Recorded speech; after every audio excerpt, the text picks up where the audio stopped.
No. It's late, and I'm tired, and I need to sleep. So I think we should go to your place and talk about this.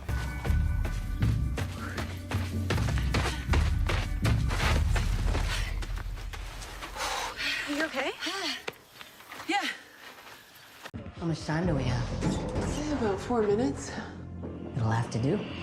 Did you know that before Charlize Theron became one of the highest paid actresses in the industry, she was stealing bread in restaurants to survive? Today, she has an estimated net worth of $200 million. And each time she looks back, she realizes that things would have been much different for her if she hadn't watched her mother shoot her father to death as a 16-year-old. But how did that impact her life? And does it have anything to do with why she never got married? Charlize grew up on her parents' farm in Benoni near Johannesburg, South Africa. Her father always drank more than he should, and this constantly brought disgrace to the family. On 21st June 1991, Charlize's father got into a fight with her mother, and before they could be separated, he fired a gun at Charlize and her mother. In retaliation, her mother reached out for her handgun and shot him, killing him.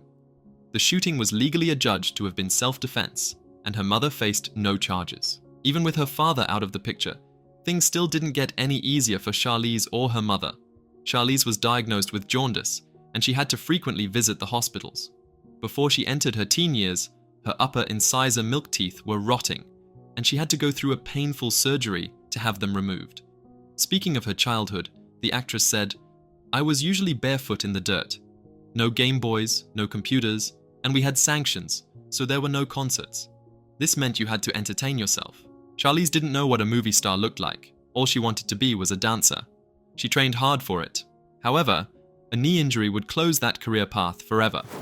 She then traveled to Los Angeles because she didn't want to return to South Africa, as her mother wanted her to, and there she lived from paycheck to paycheck.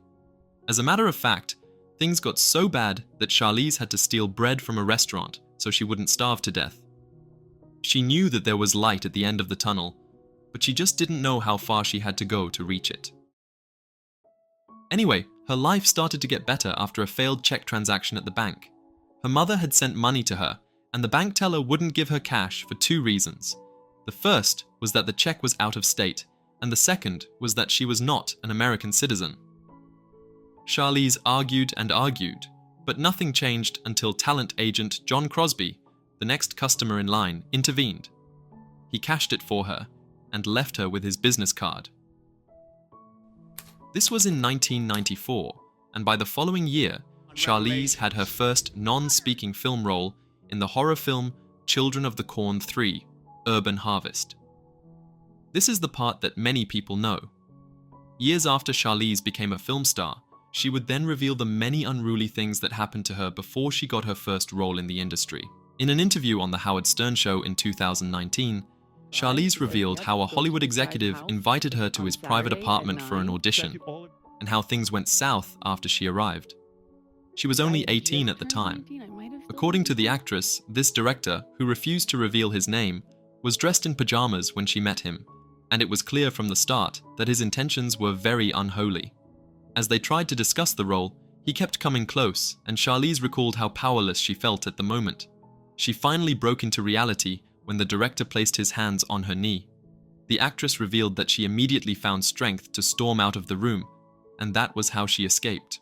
In concluding the interview, Charlize restated the anger she felt for years after that encounter, and based on what she shared, it is not very likely that she has forgiven that director.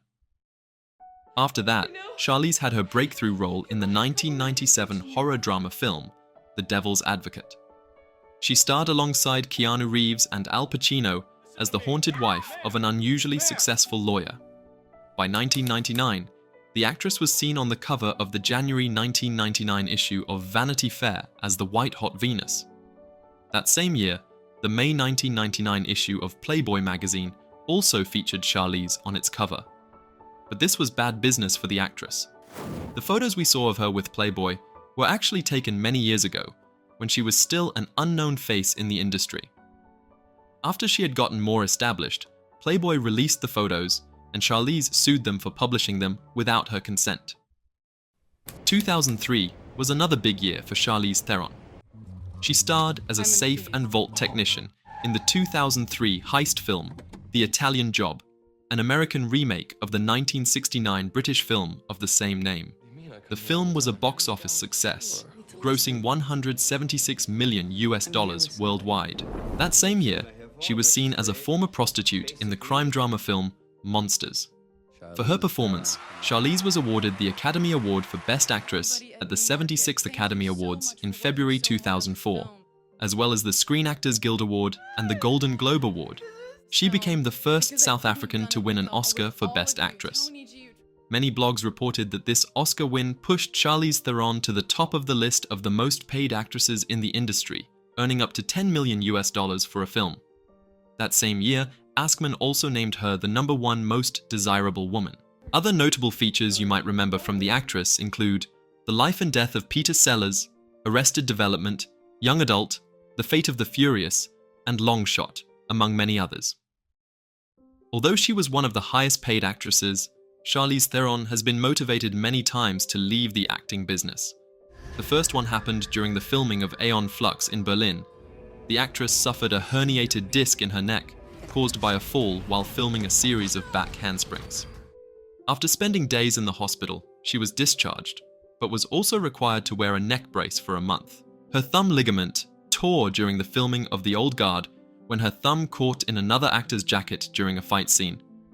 This required 3 operations and 6 months in a thumb brace. While filming Atomic Blonde, the actress broke her teeth from clenching her jaw, and she had dental surgery to remove them. On the set of the 2009 American post-apocalyptic survival film, The Road, Charlize injured her vocal cords while screaming during the labor scenes. More recently, the actress revealed that on the set of Long Shot, she ended up in the ER after knocking her head against a bench behind her when she was putting on knee pads. But the greatest pain she was going to have to endure would be in her relationships and the people she hooked up with. She might have had a great career run, but unfortunately, love was not going to be as kind to her. As one of the most desirable women in the industry, she has continued to attract men of all sorts, and choosing the right man has proven to be difficult, as she always has many options. Charlize had her first public relationship with actor Craig Bierko. They reportedly started dating in 1995, but ended things after 2 years. Following her split with Craig Bierko, Charlize started another romance with Third Eye Blind frontman Stephen Jenkins in late 1997. The pair originally wanted to keep things quiet, but they finally gave in to the pressures of the media when they made their first public appearance at the BMI Pop Awards in May 1998. It was a beautiful time for the couple, who went on to grace many other events and red carpets together. However, by 2000, rumors persisted that their relationship was on the rocks, and a few months after this, they went separate ways. The next man on the list is Irish actor Stuart Townsend. They became an item officially in 2004, and Charlize told ABC that dating Townsend was like winning the lottery. This was looking like her happily ever after, but unfortunately, after almost 10 years together, the two actors called it quits. Charlize, in her many interviews, has described this split as particularly devastating.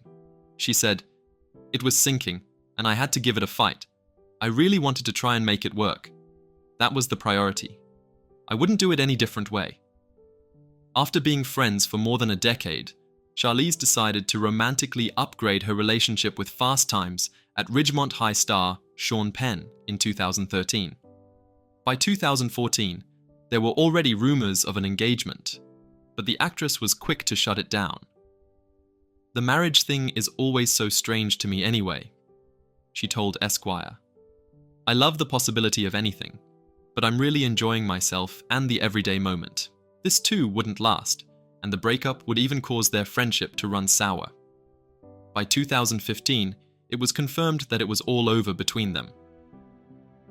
While she worked on the film Long Shot, Charlize was rumored to have been in a secret romance with co-star Alexander Skarsgård. She didn't deny it, and Alexander was not going to either. When he was asked about it, he said, "It's impossible to live in a vacuum. You hear, 'Oh, I heard you're dating so-and-so.' Sometimes you're like, 'Yeah, I did.' Sometimes it's, 'Never met the person, but give her my number.'"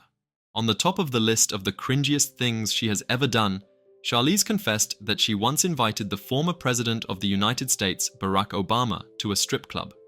This happened during a conversation between her and the former president, and the actress reported that she got so nervous that she didn't know when she said that. Of course, the president politely declined her invitation, but this became one moment that would forever torment her. Charlize Theron, now 49 years old, is living her best life with her girls in her $3.3 million modern farmhouse-style home in Studio City, Los Angeles. Last we checked, the actress has an estimated net worth of $200 million.